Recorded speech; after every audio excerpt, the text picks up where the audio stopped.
A lot of people were expecting a 50 to 100% increase within a day on a certain stock.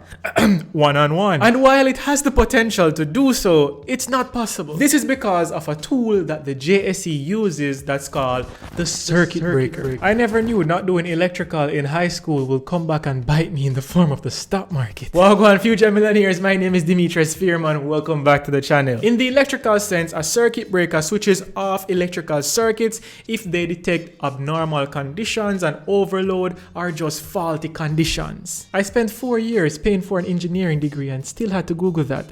Anyways, just joking. But now that we know what a traditional circuit breaker is, let's transfer that knowledge to the stock market. Imagine stock A just released some news and they're saying that they're going to pay their shareholders $5 per share. If you're like me, you're going to dump a big amount of money in that stock because it's going to be a payday, a huge payday. Now imagine if you multiply that effect by 1,000 investors. Imagine 1,000 people like me are on the market trying to buy that stock. What do you think is going to happen to the stock price? It's going to go up. But the negative side, what if it's bad news? What's going to happen to the stock price? It's going to plummet. To prevent these big swings either up or down, or these abnormal activities or conditions or surges, the JSE or stock markets over the world incorporate the circuit breaker. You get it now? Yeah. But let's hear what the JSE term their circuit breaker. What is the exact definition that they have on their website? No stock should trade plus or minus 15% from the close price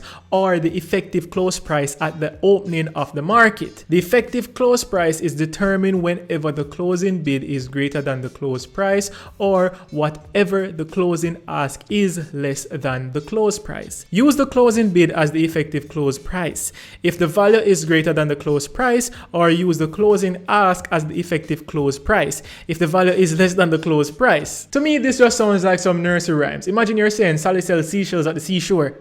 Oh, I got that. But that's what it sounds like to me. But stay tuned because I'll explain even further. However, during the day, if the circuit breaker is triggered for security, the security will be halted for an hour to allow for the release, circulation, and absorption of any relevant market news and a cool down period while investors consider their options. So you might have seen this on the market when you're trying to buy a certain stock and you see the word halted and you can't buy the stock because it has been paused for an hour. The JSE does that in order for you to understand what's causing the halt. Which news just came out? What are causing people to buy this stock or sell this stock? It's a cool down time or an information gathering time, as they say. After the hour has passed, the security will be released for trading and the new reference price, which is a simple average of the trigger price and the close price, will be used to determine the trade range for the remainder of the day. The price of the trade that triggered the circuit breaker should not be plus or minus 15% outside of the original prescribed price band. The stock will not be allowed to trade plus or minus 15% of the new reference price. I feel smarter already. But jokes aside, through my head tough, them could have found an easier way to explain this.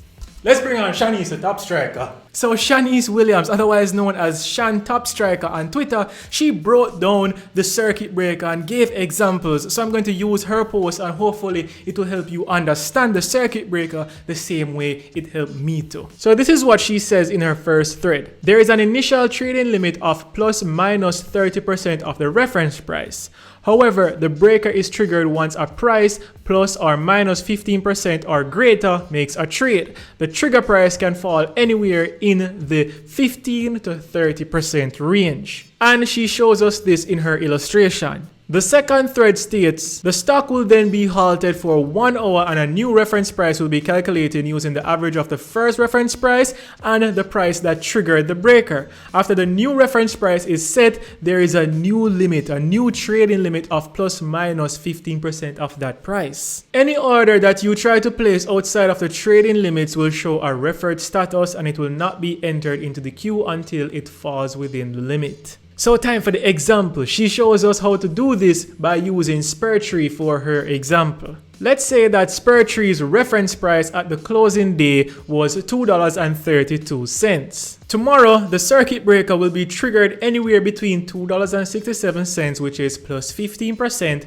and $3.02, which is plus 30%, with $3.02 being the first limit. In her example, it hypothetically trades to the limit of $3.02. It will halt for an hour and a new reference price, and remember that the reference price is calculated with the first closing reference price, which is $2.32, plus the limit that brought it into the breaker, which is $3.02 divided by 2, which will give you a reference price of $2.67 will be formed. Now we get that the reference price right now is $2.67. The stock can then be traded up only 15% from this new reference price of $2.67 to $3.07, which will be the final trading limit for the day. Again, major thank you to Shantop Striker, because without that post, many of us in the market right now, new investors, wouldn't have understood what was going on and what causes a circuit breaker and what causes the market to halt. Hopefully this information benefited you, because it surely did benefit me. So to show your appreciation, go over Twitter and follow Shantop Striker, because she's one of the persons in the finance space, on finance Twitter, JA as we call it.